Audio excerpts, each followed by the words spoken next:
በ12ኛ ክፍል ተማሪዎች ላይ ጥቃት ተፈጸመ። በምስራቅ ጎጃም ዞን ቢቡኝ ወረዳ የ12ኛ ክፍል ብሔራዊ ፈተናን አጠናቀው ወደ ቀያቸው በመመለስ ላይ እስከመቼ ድረስ ነው የምታታልሉን? እኛ ከመንግስት ሌላ ጉዳይ የለንም። መንግስቱን እግዚአብሔር እንዳደረገ ያድርገው። ከራሳችን ላይ ግን ይውረዱልን። አውጣና ተሰፍ አውልቀውና አርገው አውልቀው። የቆሎ ተማሪዎች ከቤተክርስቲያን ታፍሰው ተወስደዋል። ይህ ቪዲዮ አቅም እንዲኖረው ሼርና ፎሎ። ኢትዮጵያ አንድ አዲስ ኢቨንት ከተደረገ የኦርቶዶክሳውያን ደም በምርቃት መፍሰስ አለበት። አንድ ነገር ከተደረገ ኦርቶዶክሳውያን መገደል አለባቸው። እነሱ ጋር ካልዋሸ፣ እነሱ ጋር ዘርን ካላራገብክለት በፖለቲካ ከሶ እስር ቤት ሊያስገባ ይችላል። አሁን በኋላ በኢትዮጵያ እናቶች እንዲያለቅሱ አልፈልግም። ጌታቸው ረዳ ህወሓት ወጣቶችን መሸጡን ያቆም ሲሉ ከሰሱ።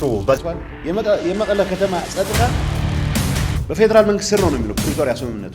አንየለይ ልዕሊ እዚ ዓወት የለን ህወሓትና እንኳ በሰላም መጻኹም ህዝቢ ትግራይ ህዝቢ ኤርትራ 50-60 ዓመት ናተሸጠ ናብ ድፋዕ ከትግራይ ክልል ሰበር ዜና ተሰምቷል። ደብረጽዮን ገብረ ሚካኤል በትግራይ ከፍተኛ ስልጣን ተሰጥቷቸዋል። ሰላም ጤና ይስጥልኝ ቤተሰቦቼ እንዴት ናችሁ? ዛሬም በአዳዲስ ቪዲዮዎች ተመልሼ ወደ እናንተ መጥቻለሁኝ። በትናንትናው ዕለት እንግዲህ በአዲስ አበባ መስቀል አደባባይ ትልቅ የተቃውሞ ሰልፍ ተካሂዶ ነበረ። በዚህ የተቃውሞ ሰልፍ በስተጀርባ ምን አይነት ክስተት በምስራቅ ጎጃም ዞን ተከሰተ የሚለውን ነገር አብረን የምንመለከት ነው የሚሆነው። በአዲስ አበባ እንግዲህ በመስቀል አደባባይ በትግራይ ክልል እየተደረገ ያለው በወጣቶች ላይ አፈሳና በትግራይ ክልል እየተደረገ ያለው ጦርነት ይቁም፣ እኛ ጦርነት አንፈልግም የሚል የፕሪቶሪያውን ስምምነት ለምንድን ነው የትግራይ ክልል መንግስት የሚያፈርሰው የሚል ትልቅ ተቃውሞ ሰልፍ ተወጥቶ ነበረ። በዚህ ሰልፍ በስተጀርባ ምን አይነት ክስተት ተፈጠረ? በምስራቅ ጎጃም ዞን እንግዲህ የ12ኛ ክፍል ተማሪዎች ፈተናቸውን አጠናቀው ወደ ቀያቸው ሲመለሱ አስደንጋጭ ክስተት ተፈጥሮባቸዋል፣ ጥቃትም ተፈጽሞባቸዋል። በዚህ ጉዳይ ሀሳቤን መስጠት ፈልጋለሁ። ቪዲዮንም የማሳያችሁ ነው የሚሆነው። ሌላው እንግዲህ ከኢትዮጵያ ውጭ የሚኖሩ የቤተክርስቲያን አባቶች ሰላማዊ ሰልፍ ወጥተዋል። መንግስትም የሚሆኑ ሌሎች አካላቶች ቤተክርስቲያን የሚጠሉ ግለሰቦች እጃቸውን ከቤተክርስቲያን ላይ ያንሱልን፣ እኛ የምንፈልገው ሰላምና ፍቅር የቤተ ክርስቲያናችንን ደህንነት ነው ሲሉ ጥብቅ የሆነ መልእክታቸውን እያስተላለፉ ይገኛሉ። በዚህ ጉዳይም ቪዲዮን አሳያችኋለሁ፣ ሀሳቤንም ሰጣለሁ ማለት ነው። ሌላው ብፁዕ አባታችን አቡነ ጴጥሮስ በጣም ጥብቅ የሆኑ መልእክቶችን ለመንግስት እንዲሁም ለሚመለከተው አካላት እያሉ መልእክት እያስተላለፉ ይገኛሉ። አንድ ነገር በኢትዮጵያ ላይ ሲደረግ የኢትዮጵያ ኦርቶዶክስ ተዋሕዶ ቤተክርስቲያን ህዝበ ምእመን መገደል አለበት ወይ? የሆነ ነገር ሲያስመርቁ የሚመረቀው በአማኙ ደም ነው ወይ? እያሉ ጥብቅ የሆነ መልእክታቸውን እያስተላለፉ ይገኛሉ። ብፁዕ አባታችን አቡነ ጴጥሮስ ከአሁን በፊትም እንደምናውቀው ወደ ኢትዮጵያ ሲመለሱ ኢትዮጵያ ውስጥ እንዳይገቡ ከተደረገበት ትልቅ ምክንያቶች እንደዚህ አይነት ንግግራቸው ነው። ቪዲዮን አሳያችኋለሁ፣ ሀሳቤንም የምሰጥበት ይሆናል። እንግዲህ በትናንትናው ዕለት አሁንም ድጋሚ አንድ መረጃ ልንገራችሁ። ዶክተር ደብረጽዮን ራሱን እንግዲህ በትግራይ ክልል ላይ እንደሾመ ይታወቃል። በትናንትናው ዕለትም እንግዲህ የትግራይ ክልል የፌዴራሎች ዋና ኃላፊ ይመስለኛል ተደርጎ ተሾሟል የተባሉ መረጃዎችም እየወጡ ይገኛሉ ማለት ነው። በአዲስ አበባ ላይ ትልቅ ተቃውሞ ሰልፍ ተደረገ። በትናንትናው ዕለት ደግሞ ከቤተ ክርስቲያን ውስጥ የቆሎ ተማሪዎች ታፍነው ተወሰዱ። ሌሎች ቪዲዮዎችም አሉ። ከእናንተ የሚጠበቀው ሚዲያውን ሰብስክራይብ፣ ቪዲዮዎችን ደግሞ ላይክ እና ሼር እያደረጋችሁ ለብዙ ሰዎች ማድረስ ነው። ሰብስክራይብ ምንድን ነው የማታደርጉት? ለምንድን ነው የማታደርጉት? አሁን ማርጉ። ሐምሌ 12 የሊቀ መላእክት የቅዱስ ሚካኤል ዓመታዊ የተአምር በዓሉ መሆኑን ስንቶቻችን እናውቃለን? አዎ፣ በዚህች ቀን ሐምሌ 12 የፋርስ ንጉሥ ወደሆነ ወደ ሰናክሬም ከልዑል እግዚአብሔር ታዝዞ ተልኮ ሰይፉን በመምዘዝ ብቻ ሰይፉን ከአፎቱ በመምዘዝ ብቻ 185,000 የሰናክሬም ወንድ ሰራዊቶችን በሙሉ ጭጭ ያደረገበት የጨረሰበትና ኢየሩሳሌምን ነፃ ያወጣበት የተአምር በዓሉ ነው። አዎ፣ እንደዚህ ነው የሆነው። የፋርሱ ንጉሥ ሰናክሬም ኢየሩሳሌምን ከብቦ አንደኛ ንጉሱን ሕዝቅያስን፣ ሁለተኛ የኢየሩሳሌምን ሕዝቦች፣ ሶስተኛ ደግሞ ልዑል እግዚአብሔርን እየዘለፈና እየሰደበ ወደ ንጉሱና ወደ ኢየሩሳሌም ሕዝቦች በሙሉ እንደዚህ ብሎ መልእክት ላከ። ንጉሳችሁ አይዟችሁ፣ እግዚአብሔር ያድናችኋል እያለ አያሳስታችሁ፣ አያታላችሁ። ከእኔ ከእጄ ማንም የሚያድናችሁ የለም፣ እግዚአብሔርም አያድናችሁም፣ አይደርስላችሁም አለ። የይሁዳው ንጉሥ ሕዝቅያስም እጅግ በጣም አዘነ ይህንን በሰማ ጊዜ። አዎ፣ ስለ ሁለት ነገሮች ነው ያዘነ። አንደኛው አምላኩ ልዑል እግዚአብሔር ተዘልፎበታልና ነው። ሁለተኛው ደግሞ ሀገሩ ኢየሩሳሌም ልትጠፋበት ነው። በዚህም የተነሳ ንጉሱ ሕዝቅያስ ማቅ ለብሶ ትቢያ ነስንሶ ወደ ልዑል እግዚአብሔር ጸለየ። አዎ አምላኬ ሆይ ከሃሊነትህን ጉልበትህን አሳይ፣ ሀገርህን ኢየሩሳሌምንም አድን አለ። የለመኑትን የማይነሳ ቸል የማይል ልዑል እግዚአብሔርም ጥያቄውንና ልመናውን ሰምቶት ወደ ፋርሱ ንጉሥና ወደ ሰራዊቶቹ የመላእክት አለቃ ሊቀ መላእክት ቅዱስ ሚካኤልን ላከው። አዎ ሊቀ መላእክት ቅዱስ ሚካኤል በዚህ ቀን ሐምሌ 12 ቀን ድንቅ ስራን ሰርቶ የይሁዳና የኢየሩሳሌምን ሕዝቦች በሙሉ አዳናቸው። አዎ ከሰናክሬም ሰራዊቶች ፊት ለፊት ገና ቆሞ ሰይፉን ከአፎቱ ሲመዝዝ 185,000 የሰናክሬም ሰራዊቶች መሬት ላይ ወድቀዋል። እጅግ በጣም ይገርማል። ሰይፉን በመምዘዝ ብቻ፣ ሰይፉን በመሰንዘር አይደለም፣ ሰይፉን ከአፎቱ በመምዘዝ ብቻ ሊቀ መላእክት ቅዱስ ሚካኤል 185,000 የሰናክሬም ሰራዊቶችን ጭጭ አደረጋቸው። ለዚህ ነው እኛም በዚህ ዘመን ያለን ምእመናን ምንም እንኳን ኃጢአተኛ ብንሆን የቤተ ክርስቲያንን ጠላቶች አጽራረ ቤተ ክርስቲያንን ተዉ የምንለው። እግዚአብሔር መልአኩን የላከ ጊዜ፣ አዎ እግዚአብሔር የቁጣ መልአኩን የላከ ጊዜ ይህች ምድር ሰይፍ ከመምዘዝ አታልፍም። አዎ ከመሰንዘር አይደለም፣ ሰይፉን ከአፎቱ በመምዘዝ ብቻ የምትጠፋ ምድር ይዘን ክርስቲያኖችን የምናሳድድ ደም የምናፈስ የቤተ ክርስቲያን ጠላቶች በሙሉ ታገሱ እንላለን። ታዲያ ወገኖች የቤተ ክርስቲያናችን መምህራን በዚህ ተአምሩ የተነሳ የሊቀ መላእክት የቅዱስ ሚካኤልን ክብረ በዓል በሐምሌ 12 ቀን የተአምር በዓል ብለን እንድናከብረው አዝዘውናል። ታዲያ በዚህ ቀን ወገኖች የቤተ ክርስቲያን ጠላቶች አጽራረ ቤተ ክርስቲያንን አዎ ወራሪዎችንና መዝባሪዎችን በሙሉ ሊቀ መላእክት ቅዱስ ሚካኤል የሰናክሬምን ሰራዊት ጭጭ እንዳደረጋቸው ሰይፉን በመምዘዝ እነዚህንም ጠላቶቻችንን ያስታግሳቸው ዘንድ ልንጸልይና ልንማጸን ይገባል። የእኛንም በግል ሕይወታችን፣ በቤታችን፣ በሥራ ቦታችን፣ በጓዳችን፣ በጎድጓዳችን ገብተው እየረበሹን ያሉ ስራችንን እያበላሹ፣ ትዳራችንን እያበላሹ፣ ሕይወታችንን በሙሉ እየበጠበጡ ሰላም እየነሱን ያሉን ጠላቶቻችንን በሙሉ ሊቀ መላእክት ቅዱስ ሚካኤል እንዲያስታግሳቸው በዚህ ቀን ልንጸልይና ልንማጸን ይገባል።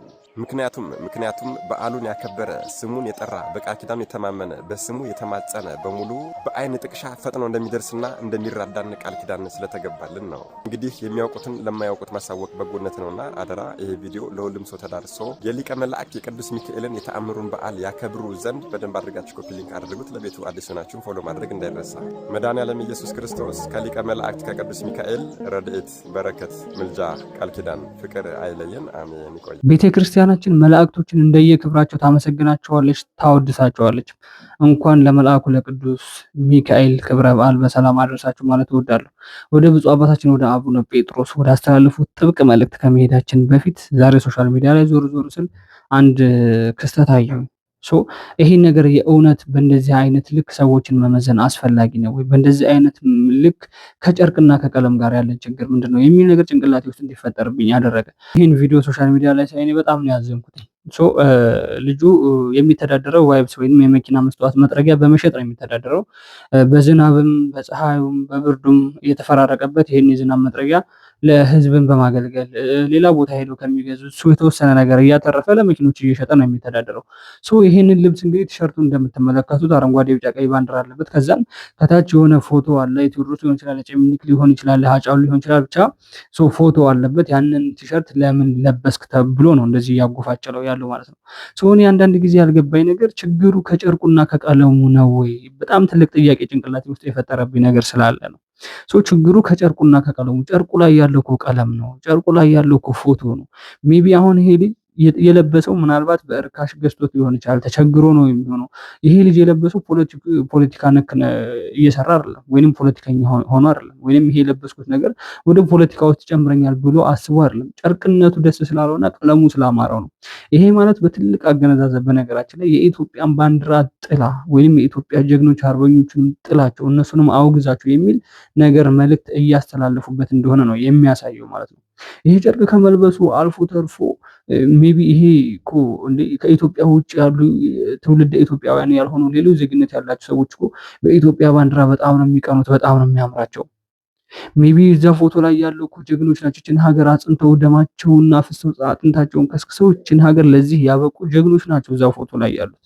ሜቢ ቢለበሱ ቢወደሱ ዘላለም ቢወራላቸው ምን ችግር አለው? እነሱ አልፈዋል። አሁን እየመራት ያለው ሌላ አካል ነው። ግን አሁን ላለው መሪ አስተላልፈው አሁን ላለው ህዝብ አስተላልፈው እዚህ ደረጃ ያደረሱ ናቸው። ይሄ ትንሽነታችን ሊለቀን አልቻለም። ትንሽነታችን አልለቀቀንም። ይሄ ከባንዲራ ጋርና ከጨርቅ ጋር ያለን ቁርኝት በጣም ሊለቀን አልቻለም። ለምንድነው ልንወዱ አልቻልነው? ለምንድነው እንዴ? እነማን ናቸው በኦሮሚያ እኮ ጀግንነት ጀብድን የሰሩ ሰዎችን እንወዳቸዋለን። ምን ችግር አለው? መውደድ እኮ ኃጢአት እኮ አይደለም። የእነሱን እና ሀጫሉ ፎቶ ብንለብስ ምን ችግር አለው? እና ሀጫሉ እንወደዋለን፣ አርቲስት ነው፣ በዘፈኑ እንኮራለን። ለምን? ኢትዮጵያዊ ስለሆነ። በሱ ዘፈን ብዙ ከኢትዮጵያ ውጭ ያሉ ሰዎች ይሄ ዘፈን የማን ነው? ሀጫሉ የት ሀገር ነው? ኢትዮጵያዊ። በቃ ኢትዮጵያ በሱ ስም እየተጠራች ስለሆነ ሜቢ በእንደዚህ አይነት መንገድ ግን ጨርቅና ቀለምን እየጠላን ሀገር እንወዳለን የሚለው ነገር የሚያስኬድ አይመስለኝም። ለምን? ባንዲራው ሀገሪቷ ነው። ሀገሪቷ ደግሞ በባንዲራው ነው የምትኮረውም። ስለዚህ ይሄ ነገር እኔ በጣም ግራ ስለገባኝ ነው። ወደ ብፁዕ አባታችን ወደ አቡነ ጴጥሮስ መልእክት እንሂድ እስኪ። አንድ ነገር ከተደረገ ኦርቶዶክሳውያን መገደል አለባቸው። እንዲያውም እኔ የሚመስለኝ የአንድ ነገር የመመረቂያ ስነ ስርዓት አድርገዋቸዋል። አንድ ነገር ካደረጉ ኦርቶዶክሳውያን ተገድለው በዚያ መመረቅ አለበት፣ በኦርቶዶክሳውያን ደም መመረቅ አለበት። እንደዚያ ነው እያየሁ ያለሁት። በኢትዮጵያ አንድ አዲስ ኢቨንት ከተደረገ የኦርቶዶክሳውያን ደም በምርቃት መፍሰስ አለበት። እንደዚያ ነው እያየን ያለ ነው። ምን እናርግ? ለምን? እኔ እንደውም አንድ ጥሩ ነገር ተናግሯል አንድ ሰው። ይሄ ምርጫ የተባለው ነገር እንዲገለን ሰርተፊኬት ፈቅደን ሰጠን ብሏል አንድ ሰው። ትክክል አባባል ነው። እስካሁን ድረስ ያህል ቀን ገደሉ፣ አሁን እንደገና ሌላ ግድያ እንትን እንዲሉ የመገደል ሰርተፊኬት ሰጠን ነው ያለው አንድ ሰው። ሌቦች ተባብረው አንተን ሌባ ሊሉ ይችላሉ፣ እነሱ ጋር ካልሰረቅ። የሰማችሁኝ ነው? እነሱ ጋር ካልዋሸ፣ እነሱ ጋር ዝርን ካላራገብክለት በፖለቲካ ከሶ እስር ቤት ሊያስገባ ይችላል። ግድ የለም ወንጀል መሰብሰብ፣ ምንም ችግር የለም ወንጀል መሰብሰብ፣ ሊቀርጽልህ ይችላል፣ ችግር የለም። ክርስትናን ስትኖር የነቀል ተከል ክርስትና ካልኖርክ፣ ትክክለኛውን የአእምሮ ለውጥ ካመጣህ፣ አእምሮና እግዚአብሔር ካንተ ጋር ከተገናኙ፣ ልብና አእምሮ እኩል ከሆኑልህ ያን ጊዜ ችግር አለ። ያንን ነው መኖር የሚባለው ክርስትና ሲኖር። ስለዚህ ሊሰድቡ ይችላሉ፣ ሊያንጓጥቱ ይችላሉ። ስለዚህ ምን አለ ጌታ? ግድ የለም እኔንም ሰድበውኛል ነው የሚለው። ካሁን በኋላ በኢትዮጵያ እናቶች እንዲያለቅሱ አልፈልግም። ካሁን በኋላ ያለ ዕድሜያቸው እግራቸው ተቆርጦ፣ አይናቸው ፈርጦ፣ እጃቸው ተቆርጦ በጦርነት ዳሽቀው መከራ የሚያው ወጣት አንፈልግም። አምላካችን ያን ያስወግድልን። ካሁን በኋላ ልጇ መሞት አለመሞቱን የምትጠብቅ መርዶ የምትጠብቅ እናት በኢትዮጵያ እንድትኖር አያስፈልገንም። አምላካችን ያንን ያስወግድ። ያ ደግሞ የሚሆነው እኛ እግዚአብሔርን ስናስቀድም ነው። እንግዲህ ብፁዕ አባታችን አቡነ ጴጥሮስ በጣም ፍሬ ያለው ሀሳብ ስለሚናገሩም ፊት ለፊት ተጋፍተውም ስለሚናገሩ ወደ ኢትዮጵያ እንዳይገቡ የተከለከለበት ሁኔታ ነው ያለው ከዓመታት በፊት ማለት ነው። ብፁዕ አባታችን አቡነ ጴጥሮስ የተናገሩት ነገር ስህተት አይደለም። ሜቢ የሆነ ነገር ሲከሰት የሆነ ጥፋት ኦርቶዶክስ ላይ ይደረጋል። በምርጫ ጊዜ የምታስታውሰው ከሆነ የኢትዮጵያ ኦርቶዶክስ ተዋሕዶ ቤተክርስቲያን ተቃጠለ። የኢትዮጵያ ኦርቶዶክስ ተዋሕዶ ቤተክርስቲያን ህዝበ ምዕመን ተገደሉ፣ ታረዱ፣ ከቀያቸው ተፈናቀሉ። ሰው ያ ነገር ምንድን ነው ሲባል እነዛ አፈናቃዮች ወይም ገዳዮች አካሎች ምርጫውን ለማደናቀፍ ነው አይነት ነገር ነው ማስተባበያ እየቀረበ የነበረው ማለት ነው። ስለዚህ ያ ነገር ምርጫ እየተካሄደ የነበረው ወይንም ምርጫውን በሰላም እንዲጠናቀቅ እያደረገ የነበረው የኦርቶዶክሳውያን ደም ነው ማለት ነው። ወይንም የኦርቶዶክስ መገደልና የቤተክርስቲያን መቃጠል። ቤተክርስቲያን ባይቃጠልና ኦርቶዶክስ ባይገደሉ ኖሮ ምርጫው በስርዓት አይጠናቀቅም ነበር ማለት። ስለዚህ በእንደዚህ አይነት ሙድ እያራመዱ ይመስለኛል ብፁዕ አባታችን አቡነ ጴጥሮስም ሰው ይህን ነገር በተመለከተ ነው እየተናገሩ ያሉት ማለት ነው። አሁን ጥፋት እየጠፋ ያለው ጥቃትም እየደረሰ ያለው ቤተክርስቲያን ላይ እና ኦርቶዶክስ ላይ ነው። ሌሎች ቤተ እምነቶች ላይ አይደለም። ፕሮቴስታንቶች ላይ ምን አይነት ጥፋት ሲደርስ አይተን እናውቃለን?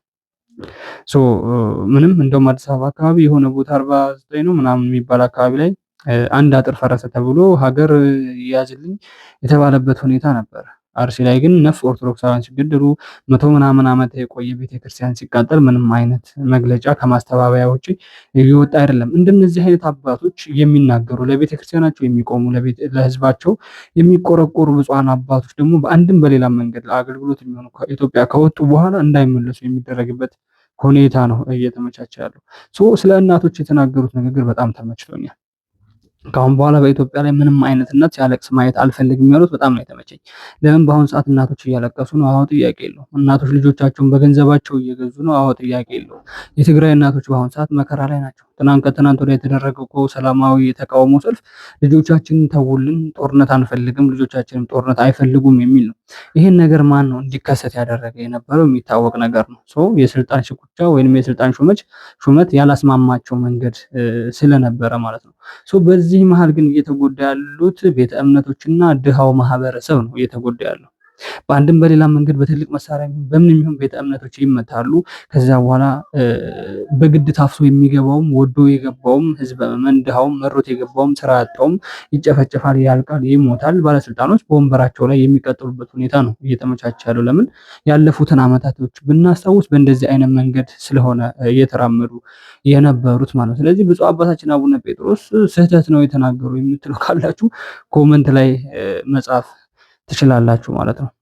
አንድን አካል ወይንም አንድን አጥፊ አካል የምትደግፉ ከሆነ እሱ ከጎናችሁ ሰፖርት ሊያደርጋችሁ ይችላል። ወይንም አይዟችሁ ከኔ ጋር ናችሁ እስከምትሞቱ ወይንም እስካላችሁ ድረስ እሱን እስከደገፋችሁ ድረስ ደግፎናልና ከኛ ጋር ነው ብሎ ሊያሞግሳችሁ ይችላል። እሱን የምትቃወሙ ከሆነ ግን በአንድም በሌላ መንገድ ወደ ሆነ ቦታ ውስጥ የምትገቡበት መንገድ ነው እየተመቻቸ ያለውና ይሄ ነገር እንግዲህ እግዚአብሔር አምላክ ያምጣል ነው። በእኛ በኦርቶዶክስ እምነት ሰላሙን ያምጣልን ብለን ነው የምንጸልየው።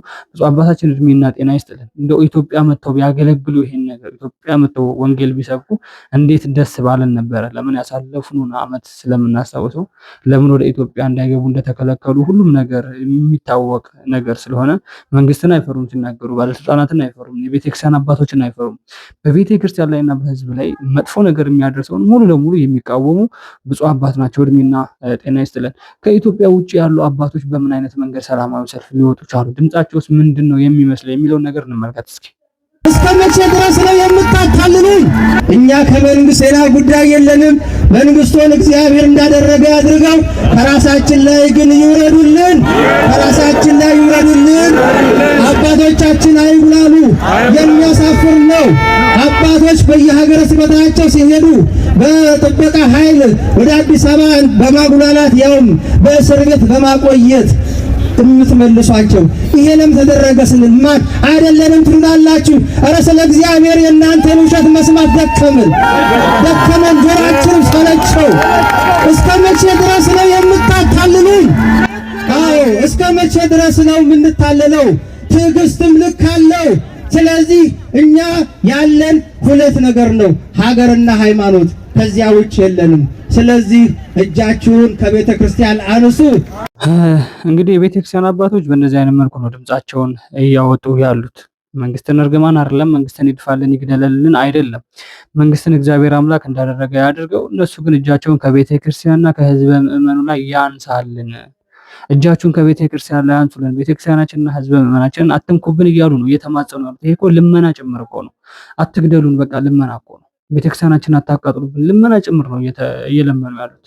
ሜቢ ሰብአዊ መብታችንን አትግፈፉብን ማለት ነው። በአሁን ሰዓት ግን ሜቢ የተገደለም የተጨፈጨፈም እየታረደም ያለው የኦርቶዶክስ ህዝብና እየተቃጠለ ያለው ደግሞ የኢትዮጵያ ኦርቶዶክስ ተዋሕዶ ቤተክርስቲያን ነው። ሜቢ ስለ ሰላም ስለ ጸሎት ኩነኔና ኃጢአት ከሆነ አላውቅም። ከክርስቶስ ጋር ኑ ተገናኙ፣ ስጋ ወደሙን ተቀበሉ፣ ስለ ሰላም ስሙ፣ ስለ ሰላም ተሰበኩ እያለች ስለ ሀገር ፍቅር የምጸልይ 24 ሰዓት መሐሌት እየቆሙ ሀገራችን ኢትዮጵያን ሰላም አድርግልን፣ በሃይማኖት በብሔር ሳይከፋፍሉ የኢትዮጵያን ህዝብ ሰላም አድርግልን፣ ፍቅርን አድልልን እያሉ የምትጸልይ ቤተክርስቲያንና የሚጸልዩ አባቶች ነው በግፍ እየተገደሉ እየታረዱ ያሉት። ይሄን ነገር በመረጃ ማውጣት ይቻላል። አሰቦት ገዳም ስላሴ ቤተክርስቲያን አባቶች እዛው ካህን ሆነው የሚያገለግሉ ስንት ሰዎች እኮ ተገድለዋል። ዝቋላዌ ስንት አባቶች እኮ ተገድለዋል። ጋይንት ማርያም ቤተክርስቲያን ነው ሙሉ ለሙሉ ከአስቀድሰው ሲወጡ ብዙ ምዕመን እኮ ምድሩን የተመቱበት ሁኔታ ነው ያለው። ይሄ ነገር ነው በቤተክርስቲያን ላይ ትልቅ እድል እየተመቻቸ ያለው። ቤተክርስቲያኒቷን ማጥፋት፣ ህዝብ ምዕመኗን መግደል በእንደዚህ አይነት መልኩ ነው እየተሰራ ያለው ማለት ነው። አርሲ ላይ ስንት ኦርቶዶክስ ነው የተገደለው? አርሲ ላይ ስንት ቤተክርስቲያን አባቶችና ቤተክርስቲያን የተቃጠለው? ይሄ ነገር ነው እየተመቻቸ ያለው ማለት ነው። ከኢትዮጵያ ውጭ ያሉ አባቶች ደግሞ ኢትዮጵያ ውስጥ መጥተው እኮ እነዚህ የተሰበሰቡ ሰዎች ኢትዮጵያ ውስጥ መጥተው ማገልገል ደስ ይላቸዋል። የኢትዮጵያ ውስጥ የሚኖሩ ህዝበ ምዕመንን መስበክ፣ ስለ ወንጌል ማስተማር እኮ ደስ ይላቸዋል። ግን መጥተው ለማገልገል እድሉን አላገኙትም። ፍርሃት የሚባል ነገር አለ። ሰብአዊ መብታችን ይገፈፍብናል፣ ሰብአዊ መብታችን ይጣሳል ብለው ይፈራሉ። ሜቢ ከዚህ ያለፈ ነገር ምንም ትልቁ ነገር ምንድነው? ሞት የሚባለው ነገር ነው። ምናልባት እየሞታችሁ ትበዛላችሁ ብለው አስተምረው ሊሆኑ ይችላሉ። ሰው በቤተ ክርስቲያን ላይ እየደረሰ ያለው ፈተና ግን አሁንም እየቆመ አይደለም። እንደዚህ ተማጽኖ ጭምር አባቶች እኔ ከአሁን በፊት እኮ ታይቶ አይታወቅም። ከስንት ዓመት በፊት ነው እኮ ታይቶ አይታወቅም። ቤተ ክርስቲያን ስለ ሌላ ነገርም ሰብካ አታውቅም። በአሁን ሰዓት እኮ ቤተ ክርስቲያን ውስጥ የሚሰበከው ራሱ እከሌ እንደዚህ ያደረገ ይሄ እዚህ ቤተ እምነት ቤተ ክርስቲያን ሊያጠፉ ለምን እየተዘጋጁ ስለሆነ ያ ማለት ኦርቶዶክስን እናንተም ተዘጋጁ አይነት ነገር ነው የተባለ ያለው ማለት ነው። ሰው አባቶች በአሁን ሰዓት በእንደዚህ አይነት መልኩ ከቤተ ክርስቲያናችን ላይ እጃችሁን አንሱልን፣ ህዝበ ምዕመናችን አትግደሉብን፣ አትንኩብን እያሉ ተማጸኖ ጭምር ነው ከኢትዮጵያ ውጭ ያሉ። አሁን እዚህ ሀገር ቢሆን ደግሞ ኢትዮጵያ ውስጥ ቢሆን ይሄ ነገር የተደረገ ያለው ምን አይነት ነገር ሊከሰት ይችላል? እናንተ የሚነገር ነገር አይደለም ብዬ አስባለሁ።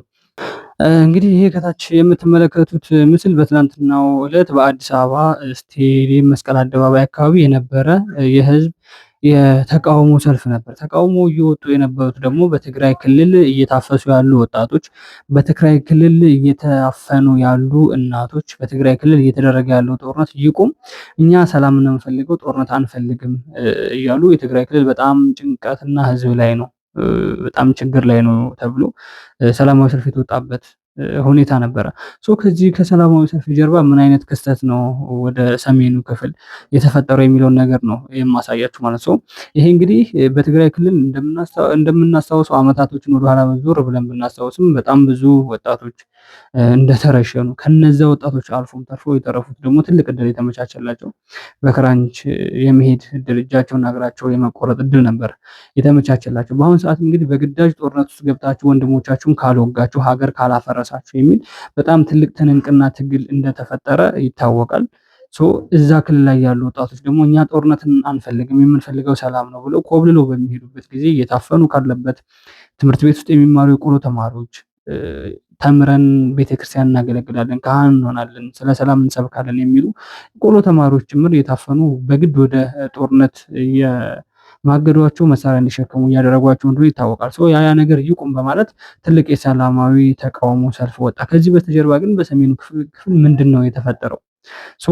የ12ኛ ክፍል ተማሪዎች ፈተናቸውን አጠናቀው ወደ መንደራቸው ሲመለሱ ጥቃት ተፈጸመባቸው የሚል መረጃዎች እየተሰራጩ ይገኛሉ።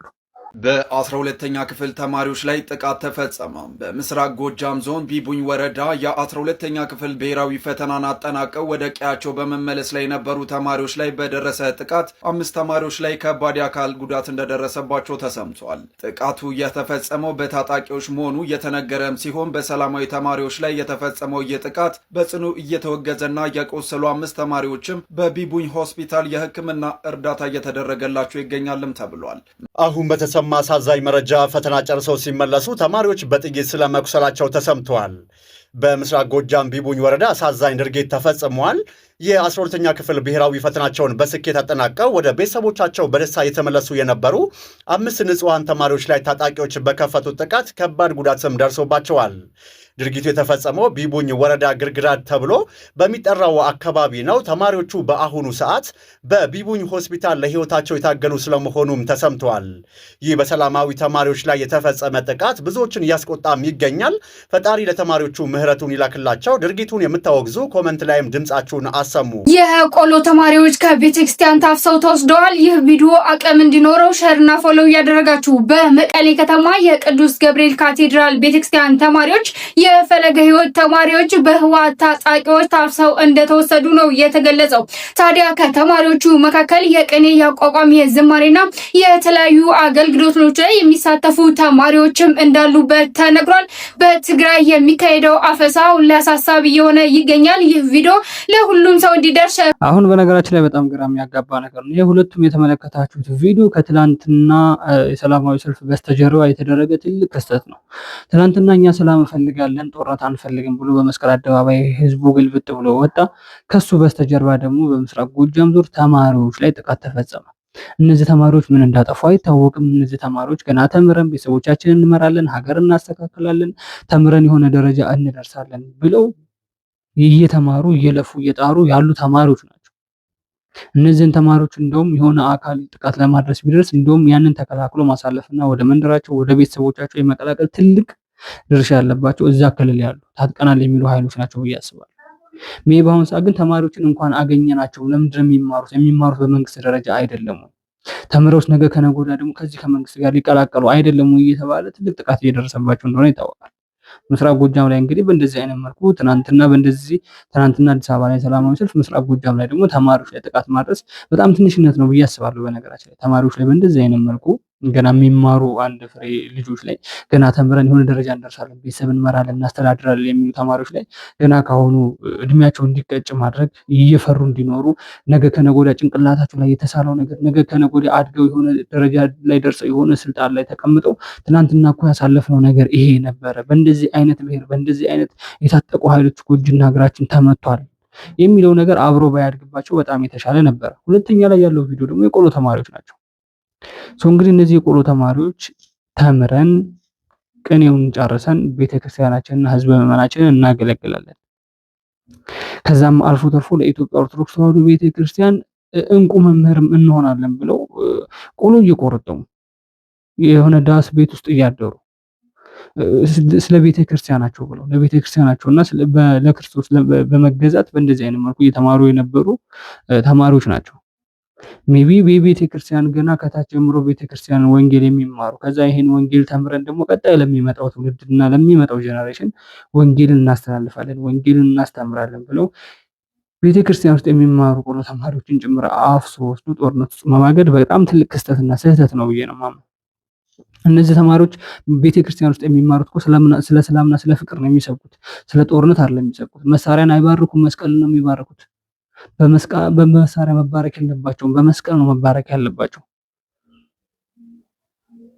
በአሁን ሰዓት ግን እነሱ ናቸው እንደውም ቤተክርስቲያን ውስጥ ያሉ ሰዎችን እንፈልጋለን እየተባለ ወደ ጦርነት ውስጥ እየተማገደ ይገኛል በአሁን ሰዓት በትግራይ ክልል። ሜቢ ይሄ ነገር እንግዲህ ትናንትና ተቃውሞ ሰልፍ ወጥቶ ነበረ። ከትናንት በስተጀርባ ቤተክርስቲያን ውስጥ ጅምር ተገብቶ በእንደዚህ አይነት መልኩ ወጣቶችን እያፈሱ እያገቱ ወደ ጦርነት እየተማገዱ ነው የሚገኙት። 4 ኪሎ መሄድ አይጠበቅብንም ሲሉ አቶ ዮሐንስ ወልደ ጊዮርጊስ ተናገሩ። እኛ ካሁን በኋላ አዲስ አበባ የመሄድ ፍላጎት ወይም አባዜ የለንም። አዋሳ የመሄድም አባዜም የለንም። የእኛ ዓላማ ሉዓላዊነታችንን ማስከበር ነው። የእኛ ዓላማ የራስን ድል በራስ የመወሰን መብታችንን መልሰን ወደ እጃችን ማስገባት ነው። ይህንን እንዳናደርግ ያነቀንን እንቅፋት የሆነብንን ጠላት የግድ መጣል አለብን። ይህንን ጠላት ለመጣል ደግሞ የግድ 4 ኪሎ መሄድ አይጠበቅብንም። ታዲያ እንዴት እንጣለው ለሚለው ይህንን ጠላት አፈር ድሜ ለማብላት ከወዲሁ ስራዎችን እንደምንሰራ ሁላችንም ልናውቅ ይገባል። ለዚህ ተልዕኮም ራሳችንን አብቅተን መዘጋጀት አለብን። እነዚህ ጠላቶችን ካላስወገድን ሰላም አናገኝም ሲሉ ነው ከህወሓት ጀነራሎች ውስጥ አንዱ የሆኑት ዮሐንስ ወልደ ጊዮርጊስ የተናገሩት። ንሕና ድሕሪ ሕጂ አዲስ አበባ ናይ ምኻድ አባዜ ይብልና፣ አዋሳ ናይ ምኻድ አባዜ ይብልና፣ ባህጊ ይብልና። ባህግና ሉዓላውነትና ምክባር ናይ ባዕልና ዓድን ባዕልና ናይ ምውሳን ክብርታትና ምምላስ እዚአን ንኸይነምልስ ዝሓነቑና ፀላእቲ ምውዳቕ ከመይ ነውድቆም ከዓ 4 ኪሎ ምኻድ የለን። ነዚ ሓይሊ እዚ ድዋዕዋዕ ከብል ዝኽእል ስራሕ ከም ዝሰርሕ ግን ኩላትና ንፈልጥ ኣለና ክንዳሉና ንዕኡ እዩ ስራሕ ተወድ እዚኦም ተይወገድና ሰላም ይነብር ዝብሎ ዘለና።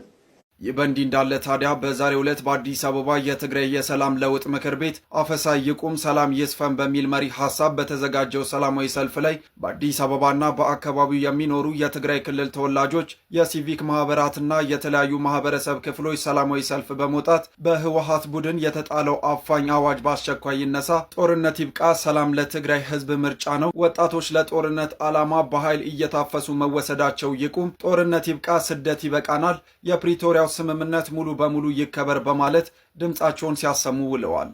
ከትግራይ ክልል ሰበር ዜና ተሰምቷል። ደብረጽዮን ገብረ ሚካኤል በትግራይ ከፍተኛ ስልጣን ተሰጥቷቸዋል።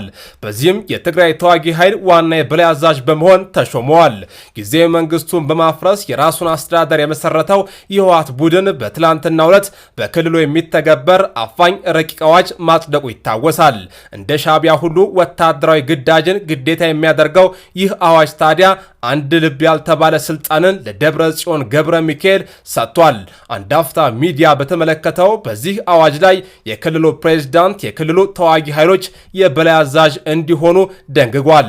በዚህም መሰረት አዋጁ ደብረጽዮንን ከፕሬዝዳንትነታቸው ባለፈ የክልሉ ተዋጊ ኃይል የበላይ አዛዥ አድርጓቸዋል። ስለ ጉዳዩ ምን ትላላችሁ? ተጨማሪ መረጃ ፎሎ ማድረጋችሁ እንዳዘነጉ። ጌታቸው ረዳ ህወሓት ወጣቶችን መሸጡን ያቆም ሲሉ ከሰሱ። በዛሬው ዕለት በአዲስ አበባ መስቀል አደባባይ የትግራይን ህዝብ አፈናና የዘፈቀደ እስር የሚቃወም ሰላማዊ ሰልፍ የተካሄደ ይገኛል። በመድረኩ ላይ የተገኙት አቶ ጌታቸው ረዳ ህወሓትን ህገወጥ ሲሉ ጠርተውታል። አክለውም ደግሞ ህገወጡ የህወሓት ቡድን ወጣቶችን ወደ ሱዳን መሸጡን ያቆም ሲሉ አሳስበዋል። ቡድኑ የትግራይ ህዝብ ከልማት ወደ ኋላ አስቀርቶታል ሲሉም ወንጅለዋል። የትግራይ ህዝብ ለዚህ ቡድን እምቢ ሊለውም ይገባል ነው ያሉት። እናንተ በዚህ ጉዳይ ላይ ምን ትላላችሁ? ሀሳብና አስተያየታችሁን በኮመንት ላይ አስቀምጡልኝ። አዲስ ከሆናችሁ ደግሞ ፎሎ ማድረግ እንዳይዘነጋ።